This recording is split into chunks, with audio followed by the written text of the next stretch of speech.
2027 ADC rift exposes the fault lines threatening Nigeria's opposition. Welcome to Nigeria Wave. Nigeria's 2027 presidential election is still months away, but for the opposition, the real battle may already have started. And interestingly, that battle is not yet against the ruling All Progressive Congress (APC). It is happening inside the opposition itself. For the reported disagreement within the African Democratic Congress (ADC) over who should head Atiku Abubakar's presidential campaign to internal disputes within the Nigeria Democratic Congress and other opposition platforms, one question is becoming increasingly important. Can Nigerians' opposition parties put their house in order before attempting to defeat the APC? Because political history teaches us something very important. Opposition parties do not lose elections only because the ruling party is stronger. Sometimes they lose because they spend too much time fighting themselves. And that is precisely the danger emerging ahead of 2027. The latest controversies surrounding the ADC appears on the surface to be a disagreement over one position: who should lead Atiku Abubakar's presidential campaign. On one side, it is former Sokoto State Governor Aminu Waziri Tambuwal. On the other is former Cross River State Governor Liyel Imoke. Supporters of Tambuwal argue that he has the experience, national political relationships, and organizational capacity required to coordinate a difficult presidential campaign. He also points to his role in Atiku's 2023 campaign and the fact that he would not be contesting another elective position in 2027. But those supporting Imoke have a different argument. They believe regional balance matters. Atiku is from the north. Therefore, they argue placing a prominent Southerner at the head of the campaign could strengthen the perception that the opposition coalition is genuinely national and inclusive. On the surface, both arguments are reasonable, and that is what makes the situation particularly delicate. The problem is not that party members have different opinions. Although healthy political organizations should have disagreements, the real problem begins when disagreements over positions become battle over control. Once political actors begin to see every appointment as a question of who controls the party, who controls the campaign structure, who controls access to the candidate, and who controls the distribution of political influence, the original objective can quickly become secondary. And the original objective of the opposition is supposed to be clear. That will be to win the election, and the ADC is not alone. Across the opposition landscape, different political interests are trying to negotiate their place ahead of 2027. The NDC also faced internal disagreements and competing interests, illustrating a broader problem confronting opposition politics in Nigeria. Different tendencies, personalities, and political blocs may argue that the APC should be challenged, but agreement on the alternative leadership structure is often much more difficult, and this is where the opposition must learn an important lesson. It is easier to unite around what you are against than to agree on what you are for. Many opposition politicians can agree that Nigeria needs a different political direction. They can argue on economic hardship. They can agree on unemployment. They can agree on insecurity. They can agree that institutions need strengthening. They can criticize the APC. But the moment the conversation shifts from criticisms to questions such as who leads, who gets the ticket, who controls the campaign, who becomes chairman, who becomes director general, which region gets what position, what political structure controls the delegates, who gets the ministerial or government appointments if the coalition wins, the unity can suddenly become fragile. And that is the real test facing the opposition ahead of 2027.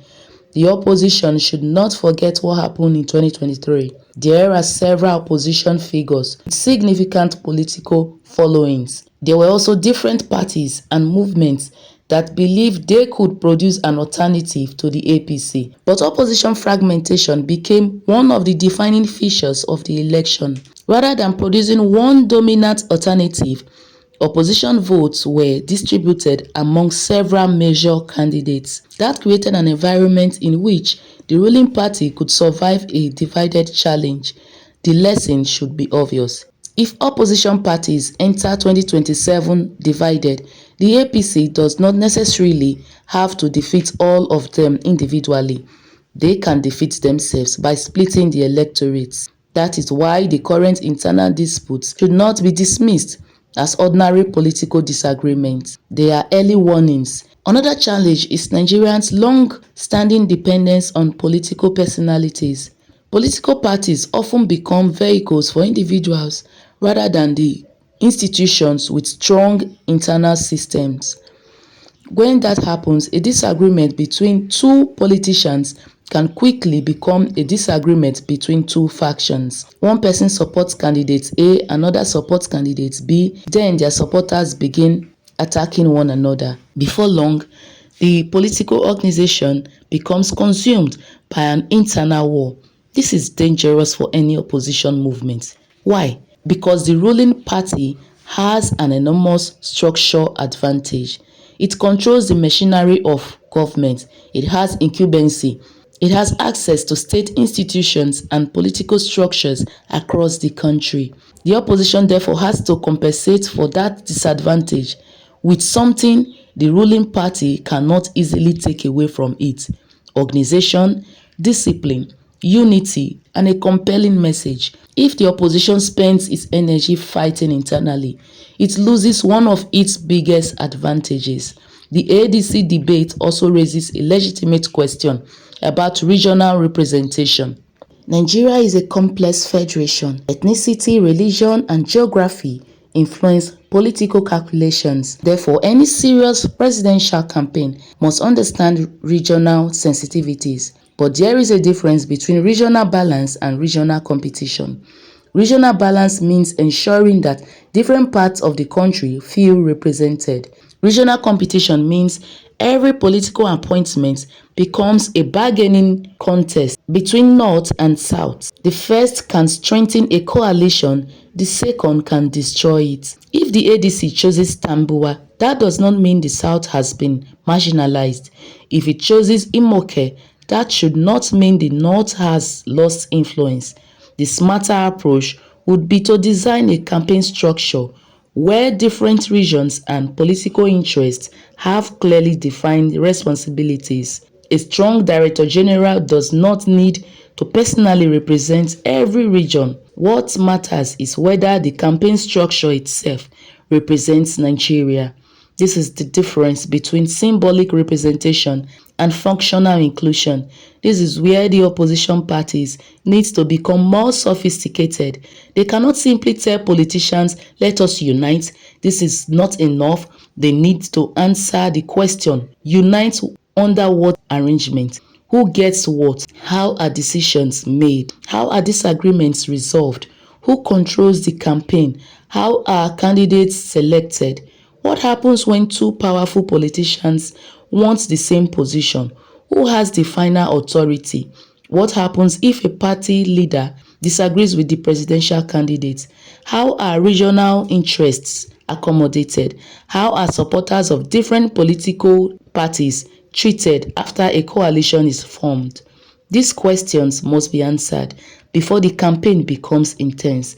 Otherwise, every unresolved issue becomes a potential crisis. Interestingly, the ADC still has an opportunity. The reported disagreement over Tambuwal and Imoke does not have to become a destructive crisis.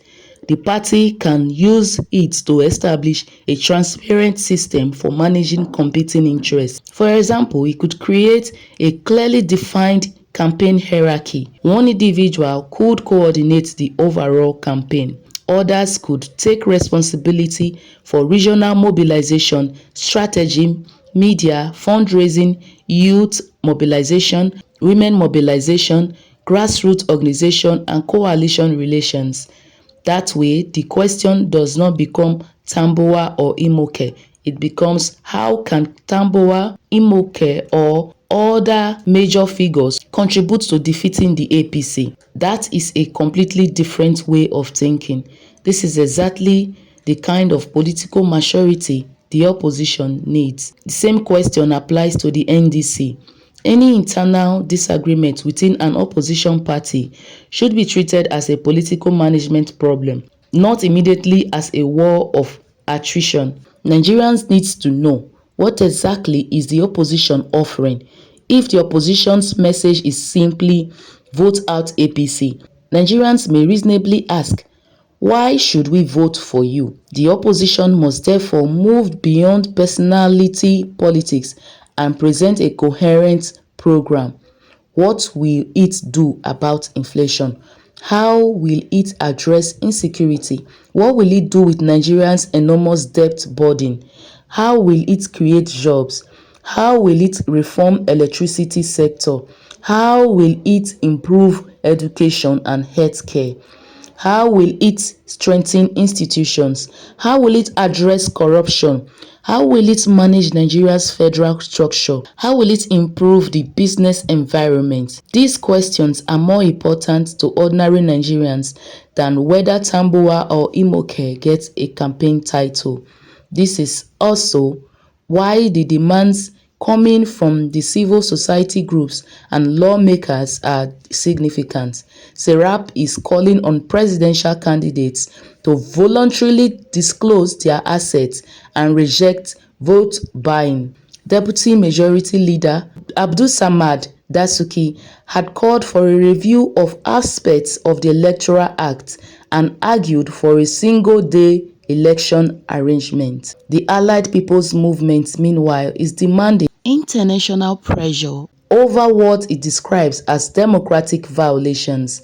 These developments demonstrate that the 2027 election is not going to be judged by only who wins. It will also be judged by how credible the process is, and the opposition has a responsibility here too. It cannot demand electoral transparency from the government while tolerating opacity within its own organization. It cannot demand internal democracy from APC while imposing decisions on its own members without consultation. It cannot complain about political godfatherism while creating its own networks of untouchable political leaders. The opposition must practice the democracy it promises Nigerians. There is another important point. The opposition should not assume that dissatisfaction with the APC automatically translates into victory for the opposition. It does not. An incumbent party can be unpopular and still win an election if the opposition is fragmented.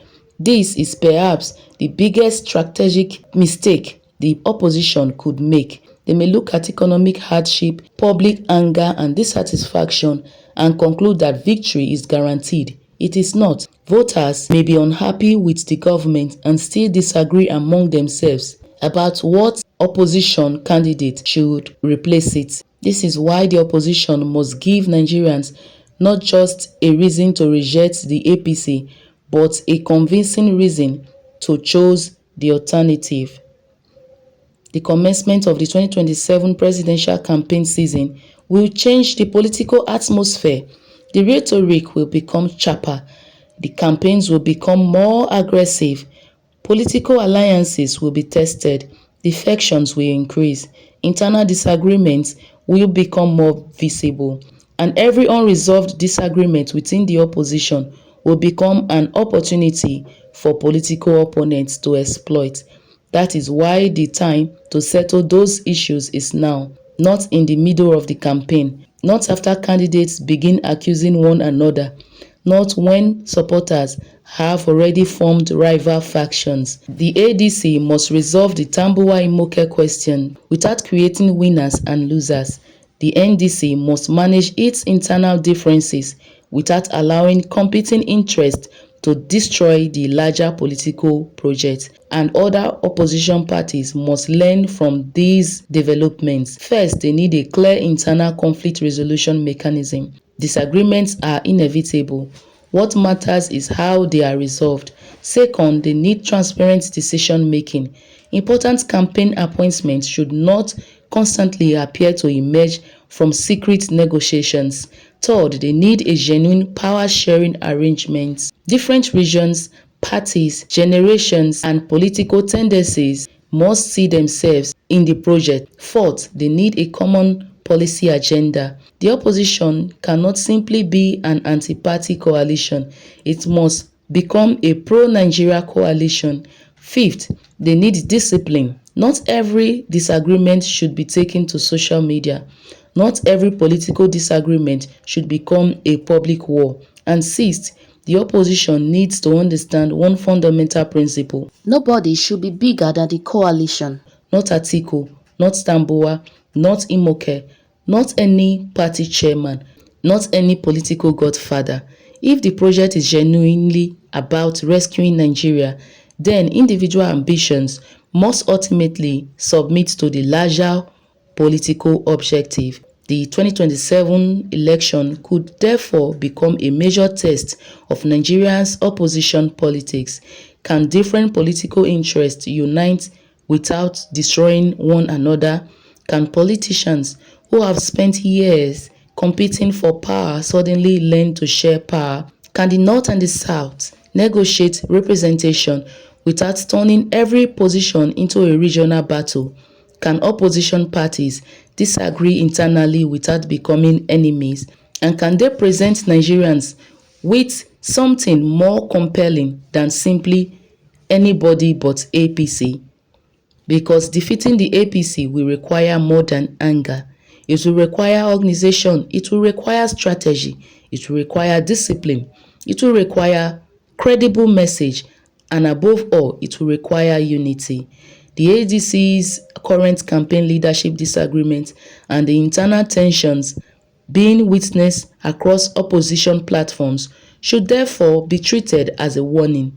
The opposition's biggest enemy before 2027 may not be the APC. It may be the inability of opposition politicians to manage their own ambitions. If they can overcome that problem, they could present the ruling party with its most serious challenge yet. But if they cannot, the story of 2027 could once again be about an opposition that had the opportunity to defeat an incumbent but lost the battle before the real election began. And that is perhaps the most important question Nigerians should be asking now. Can Nigerians' opposition unite around a credible alternative before it is too late? Let us know what you think. Should opposition parties prioritize regional balance when choosing campaign leadership, or should competence and political experience come first? And do you believe the ADC, NDC and other opposition groups can resolve their internal power struggles before the 2027 presidential contest becomes intense? Drop your thoughts in the comments. Don't forget to like this video, subscribe to Nigeria Wave and turn on notifications for more detailed analysis of Nigeria's road to 2027.